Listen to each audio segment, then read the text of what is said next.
这台车的隔音啊，跟我们家的 N7比起来，这台车的隔音真的比较好。毕竟嘛，这台车跟 N7也大概差100多万哦。他说，如果你会觉得开山路会晕车啊，跟车子本身的问题呢比较没有关系，跟怎么开的人比较有关系。这200万的起距，其实竞争对手真的是蛮多的。对，所以我觉得真的是可以多去比较啦，没有所谓的一定这台车它只有好处，它没有它的缺点。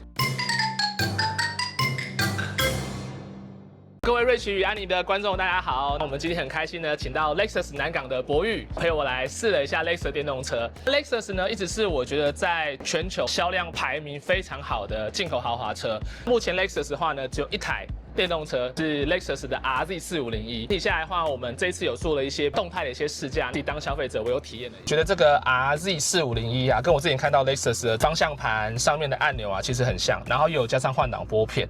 那前方的布局啊，跟前一阵子的 Lexus 的所有的设计，我觉得都是完成一致的。这个萤幕其实也蛮大的，它有一个大概12.3寸左右的一个大型萤幕，然后双区的恒温分开的空调。像刚刚那个博宇跟我提到的哦，因为我们现在换手试开，我觉得它整体看起来感觉就是让我回到 Lexus 的熟悉的感受。驾驶的座椅跟它的支撑性是非常非常好的。那当然因为这是通风座椅啦，所以其实很舒服。那我等一下的时候，主要也是跟博宇讲说，我们想要去试一下山路，因为这个是4驱的版本，然后再加上它本身的悬吊呢，听说也都还不错。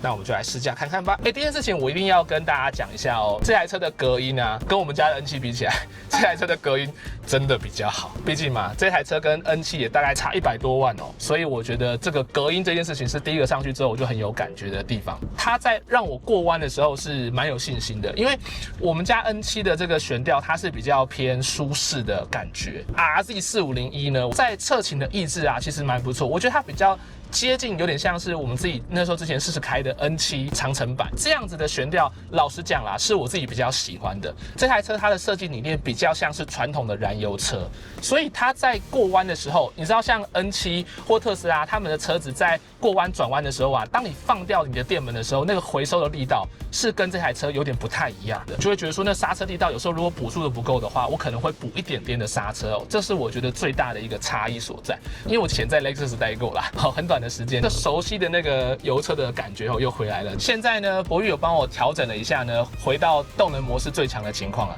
那我刚刚有稍微试开了一下，哇！这才是我认为的电动车嘛，太习惯用单踏板模式的我了。这样的模式呢，非常的适合我平常的时候在使用电动车的一个。那我觉得每台车它的调性就不太一样。那这台车我刚刚稍微试开了5分钟之后，有稍微抓到那个方向盘的感觉啊，我觉得我现在山路开起来就比较顺了一点点，回到我自己熟悉开电动车的感觉。这个整体在使用上来说的话呢，我还是对它的隔音啊，还有它的侧倾的抑制呢，我是给还算不错的一个评价哦，因为我觉得这部分 Lexus 的这台电动车做的其实非常的用心。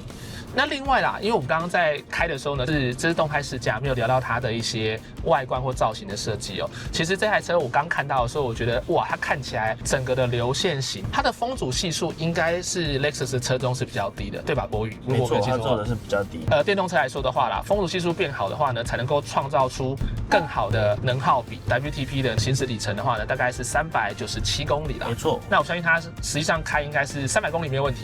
一定可以超过，一定可以超过。对，我觉得我们的仪表板显示的剩余里程数是比较诚实的，甚至说有时候开山路的时候它还会变多。我刚刚稍微体验了一下，大概50、60的时候再过山道，然后跟现在大概30、40左右再过弯道。那我觉得整体来讲的话，这台车的路感跟行驶的感觉，虽然说悬吊是硬朗，可是我觉得整体来讲不会让乘坐的人不舒服。博宇刚刚讲一件事情，我也很认同。他说，如果你会觉得开山路会晕车啊，跟车子本身的问题呢比较没有关系，跟怎么开的人比较有关系。这件事情我跟博宇都蛮认同的，这样，因为我觉得其实你找到这台车的平衡跟调性的时候，你是不会让人家觉得这么的不舒服。博宇，我顺便问一下，你说这台车如果是2025年款式的话，它的上面的全景天窗啊，它是标配嘛，对不对？那它是有电动卷帘可以关闭的吗？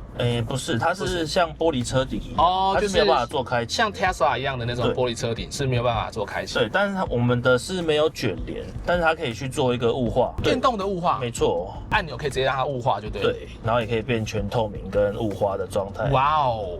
可惜这台试乘车的不是有搭配动的雾化的款式啦，但是没关系，因为基本上我们在使用一辆车的时候，一定会先要了解它的行驶上的感觉。那这个的话，下次如果有机会看得到2025年款式的，你说2020年款式的话呢，整体的售价又比之前的时候更低，它还多这些配备。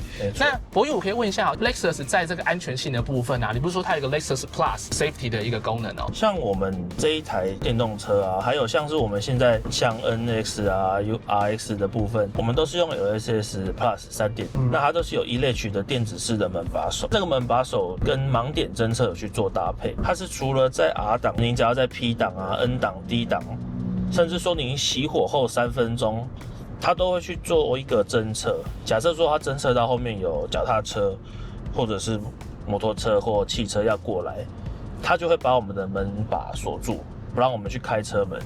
前后座都有，所以我觉得这个是蛮安全的。就是如果说家里有小朋友的话，其实是可以提升我们家人的保护的程度。假设说今天真的我们车子完全断电，它要改成传统的方式开车门的话，它跟我们的电子式的门把手是同一个把手。正常来说的话是用按的，按住然后把门推出去。断电的状况下的话，它只要把那个把手拉2下，它就可以变成传统的门把手。对，直接把车门打开，不会让你说旁边那边找啊，还要找不到，很直觉。刚才试的时候还有试到它的车道的维持啦，跟直走的部分，我觉得它给的提醒是很缓和的那种，对，它不会主动大力的介入。那我觉得这个部分，其实就是开油车的人习惯的话，其实这感上起来是一个很细微、很细腻的地方。它并不是强制说哇，一定要车道把你锁在中间，你一个大力过去，它就把你摆回来。对，而且我们的提醒的方式啊，像有些客人会觉得。哔哔哔很吵，它可以改成方向盘震动，那就会变成说，可能我太太在睡觉，不会去吵到她。我们现在是 LSS 3.0，那它会有一个限速侦测，它也会去做一个提醒你。等等的话呢，我可能自己也会稍微体验一下后座，因为刚刚博宇有跟我讲说，这台车的后座其实它的乘坐的不会那么多的板凳感。你是想买5人的 SUV 来说的话呢，这是一个还蛮重要的事情。对于后座的乘客来讲，它舒不舒服，坐起来如何啊？我觉得这件事情也是蛮重要。前座乘客腿托座椅的部分的话呢，我觉得其实我是给蛮高的分数的，因为它前面还有多一段，就是跟 N7 不太一样。这是我觉得我现在在动态上面比较大的一个感受。0到100是多少啊？是5点多吗？还是5.4秒？5.4秒。哦，那其实是蛮快的。其实电动车真的都很够啦，完全没有这种临时紧急状况要应付要超车的问题。这样没错。可以先问一下博宇啊，你说这台车它今年的年式有一些配备的提升，还有价格上的调整，对不对？没错。对，那你可以跟我讲一下，就是配备有哪些地方是有不一样的吗？如果说像 RE4501来讲的话，外观最大差别就是说铝圈。